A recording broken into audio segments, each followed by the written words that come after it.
Hello student, आज करा रहे हैं थ्योरम 6.2 यानी कि conversion of BPT class 10th math. Theorem 6.2 क्या कहती है, पढ़ते हैं।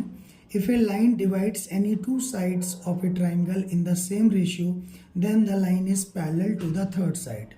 If a line divide any two side of a triangle, यदि एक लाइन ट्राइंगल की किन्हीं दो साइड्स को सेम रेशियो में डिवाइड करती है तो वो लाइन थर्ड साइड के पैरेलल होगी। यानी कि ये लाइन जो है ना डी ई, वो ए बी और ए सी को सेम रेशियो में डिवाइड करती है। यानी आपको गिवन है A D upon D B equal to A E upon E C.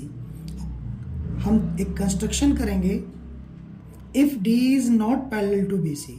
D E मान लिया बी सी के पैरेलल नहीं है, समझे।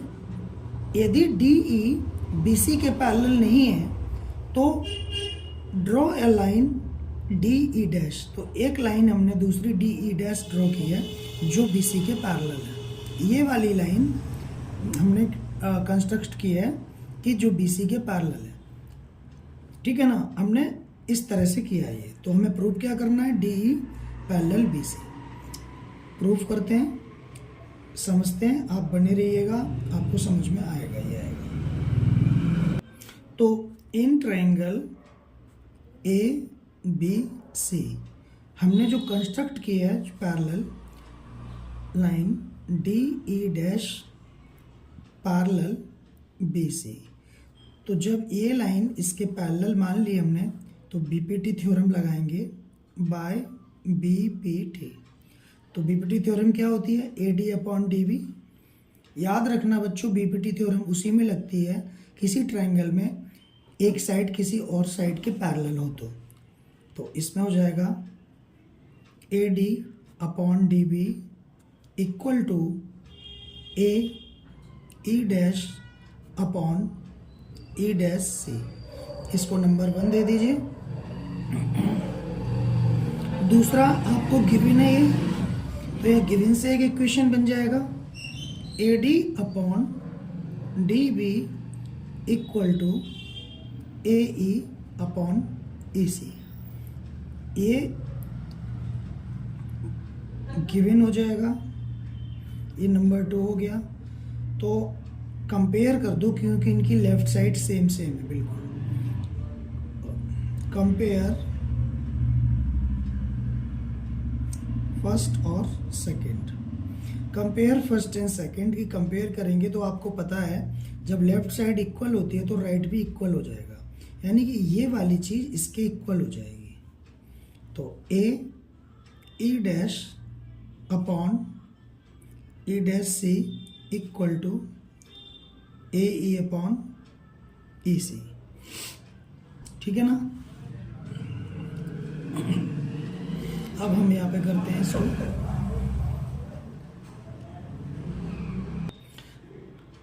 Eight both side 1। तो ये वाली चीज ना मैं यहाँ उतार ले रहा हूँ, A E dash upon E dash C equal to A E upon E C at both side 1।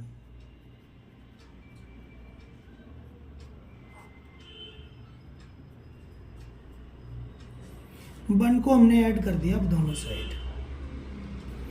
तो करो A E dash upon E dash C plus 1 equal to A E upon E C plus 1। LCM ले लेते हैं। ई dash सी LCM आ गया इधर का, ये इसका। तो क्या हो जाएगा, ई डैश सी को ई डैश सी से डिवाइड करेंगे तो 1 बार जाएगा और 1 का मल्टीप्लाई ए ई डैश में तो ये हो जाएगा ए ई डैश और प्लस ई डैश सी।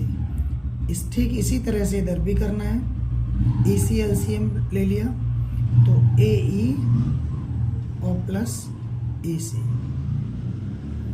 ठीक।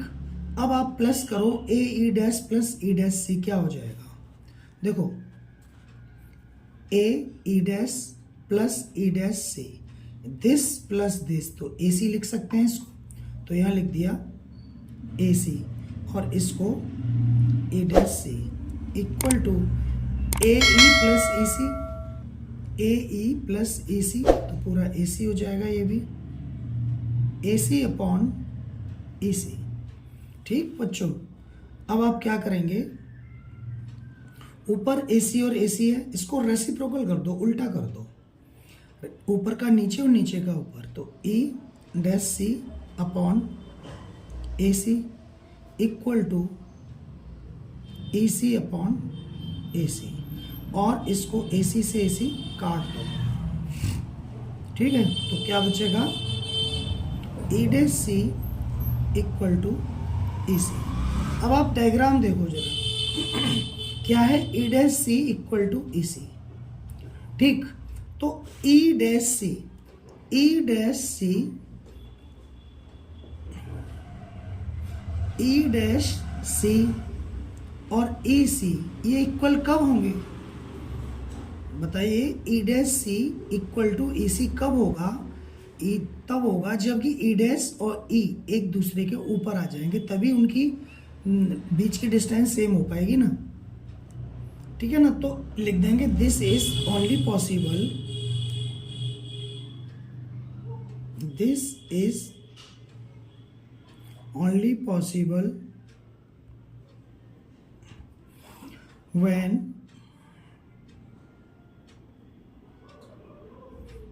E dash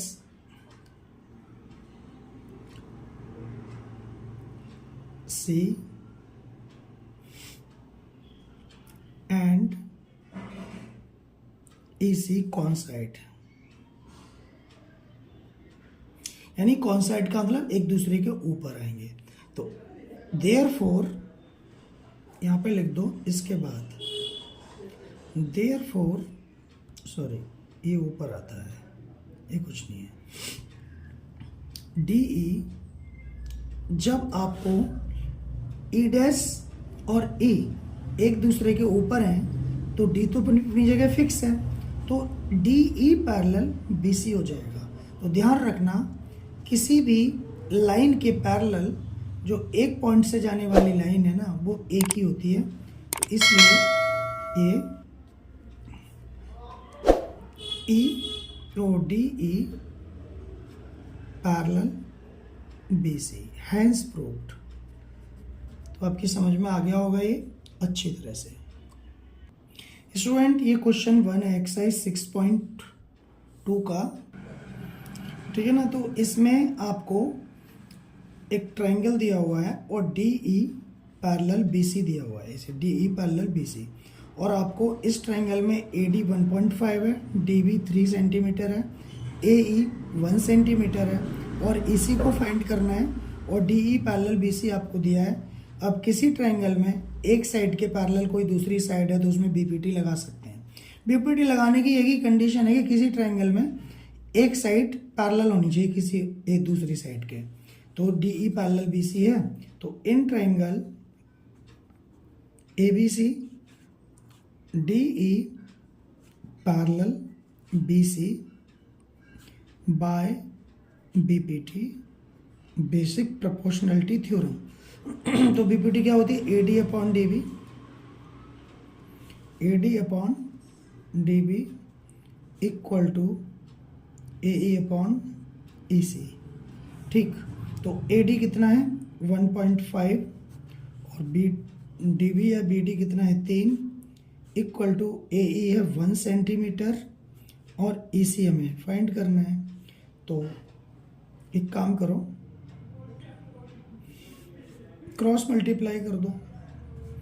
एक काम करो, एक काम और भी कर सकते हो, पॉइंट हटा के यहाँ 0 लगा दो, तो 15 एकम 15, 15 दूनी 30, तो ये क्या हुआ 1/2 इक्वल टू 1/, EC। तो क्रॉस मल्टीप्लाई करो, EC बन जा EC और 2 बन जा 2, तो EC क्या आ गया 2 आ गया, और हमारा आंसर हो गया। ठीक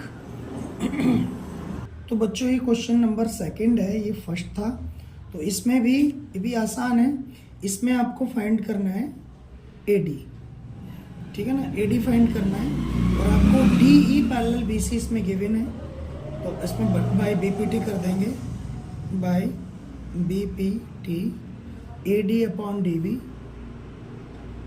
AD upon DB equal to AE upon EC। तो AD हमें फाइंड करना है, तो AD रहेगा और DB है 7.2 इक्वल टू AE है 1.8 और ये 5.4।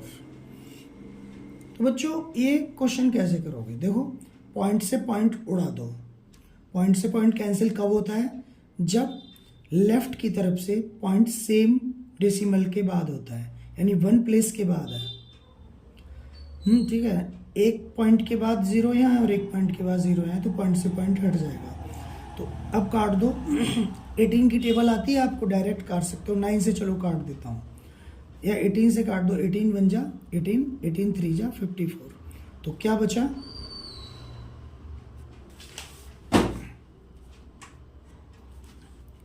AD upon 7.2 equal to 1/3। तो क्रॉस मल्टीप्लाई कर दो। 3AD equal to 7.2। तो AD इक्वल टू हो जाएगा 7.2/3। तो इसको काट दो। 3 2 जा 6 और 3 4 जा 12, एक बचेगा ना। तो यहाँ पर आ गया AD इक्वल टू 2.4 सेंटीमीटर। ये आंसर हो गया।